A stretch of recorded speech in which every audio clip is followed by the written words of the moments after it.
اپنی وفات سے 10 سال پہلے یزید کو اپنا خلیفہ نامزد کر دیا تھا۔ انہی کا مولوی بتا رہا ہے کہ یزید کو یہ ساری پاور، یزید کو خلافت،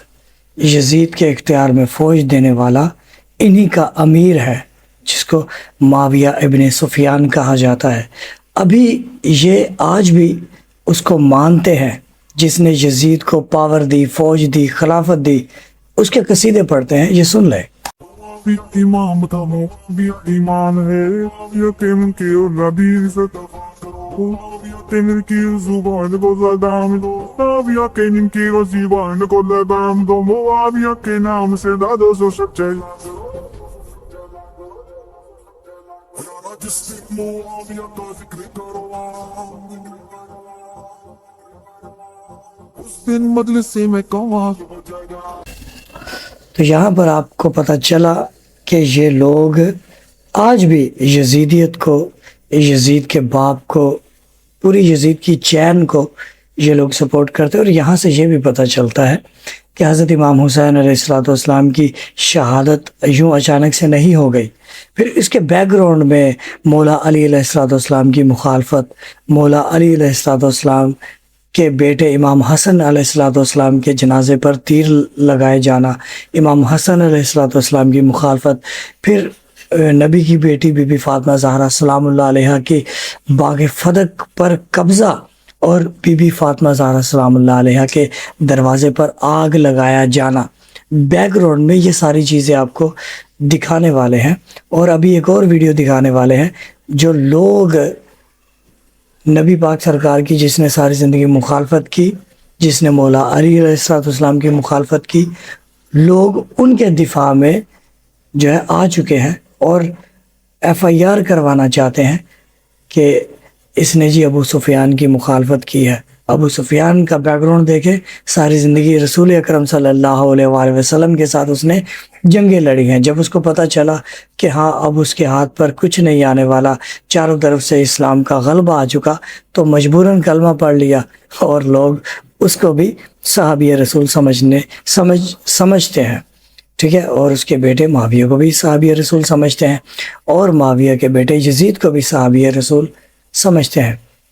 اور یہ بہت کچھ غلط سمجھتے ہیں، اور ان لوگوں نے پنجتن پاک کی مخالفت بھرپور کی ہے۔ تو ویڈیو کا آغاز کرتے ہیں۔ ایک شخص نے حضرت امیر معاویہ رضی اللہ تعالیٰ عنہ، حضرت ابو سفیان رضی اللہ تعالیٰ عنہ بدترین گستاخی کی ہے۔ احتجاج صرف اس وجہ سے ہے کہ گستاخ صحابہ کے خلاف قانونی کارروائی کر کے 295A 298A لگا کر، دفعات لگا کر اس کے خلاف قانونی کارروائی کی جائے، ایف آئی آر درج کی جائے، اور گستاخ کو سلاخوں کے پیچھے بند کیا جائے، تاکہ آئندہ کوئی بھی شخص صحابہ کرام کی شان میں گستاخی نہ کرے۔ جب تک ہمارا یہ مطالبہ مانا نہیں جاتا اور گستاخ صحابہ کے اوپر ایف آئی آر کر کے اس کو گرفتار نہیں کیا جاتا، ہم انشاءاللہ یہ احتجاج اور دھرنا جاری رکھیں گے۔ ابھی یہ یزیدی لشکر ایسا ہے کہ ان کو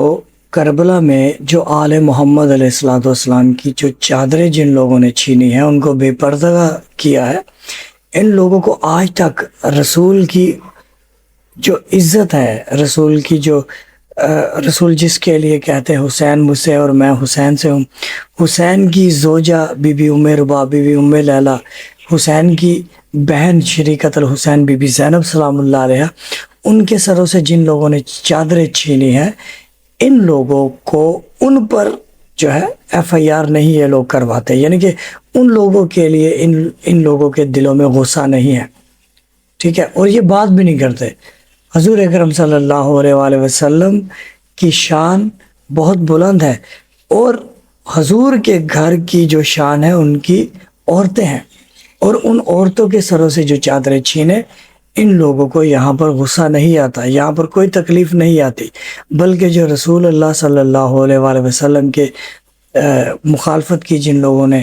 اور ان کی اہل بیت کی مخالفت کی جن لوگوں نے، یہ ان لوگوں کے سپورٹ میں آ چکے ہیں۔ بڑی عجیب و غریب بات ہے، آگے آنے والی ویڈیو میں بہت کلیئر ہو جائے گا جو میں باتیں کر رہا ہوں۔ بھائی سارے مولوی نہیں کے دکھا رہا ہوں، اور وہ جو انہی کے مولوی ہیں وہ اپنے اہل سنت کی کتابوں سے اپنا عقیدہ بتا رہے ہیں۔ بڑے غور و فکر سے دیکھیے گا یہ ویڈیو۔ المستدرک بالحاکم میں حدیث ہے، نبی علیہ السلام نے فرمایا اگر کوئی شخص پوری زندگی حجر اسود اور مقام ابراہیم کے درمیان نمازیں پڑھتا رہے، خانہ کعبہ شریف میں پوری زندگی،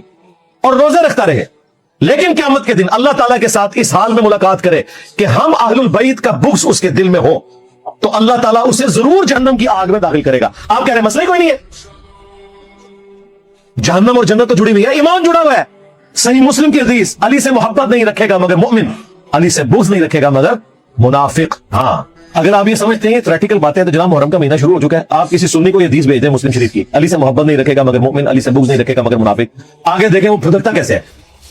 یا کسی سنیوں کی مسجد میں بریلوی ہوں، دیوبندی والے حدیث ہوں، ایک چارٹ پہ یہ حدیث لکھ کے نیچے لکھے صحیح مسلم 240 لگا دے، شام تک وہاں گامانہ نہ کھڑا ہو مجھے پکڑ لیجیے گا، آپ کو پتہ چل جائے گا۔ لیکن یہی جعلی روایت بنا کے حضرت ابوبکر عمر عثمان کے بارے میں لکھ کے لگا دے بغیر والے کے، کچھ بھی نہیں ہوگا۔ یہ لٹمس ٹیسٹ ہے، آپ کو پتہ چل جائے گا۔ یہاں سے اس ویڈیو سے یہ ثابت ہوتا ہے کہ اہل بیت علیہ الصلوۃ والسلام کی گستاخی ہو اور ان کو کوئی مسئلہ نہیں ہے،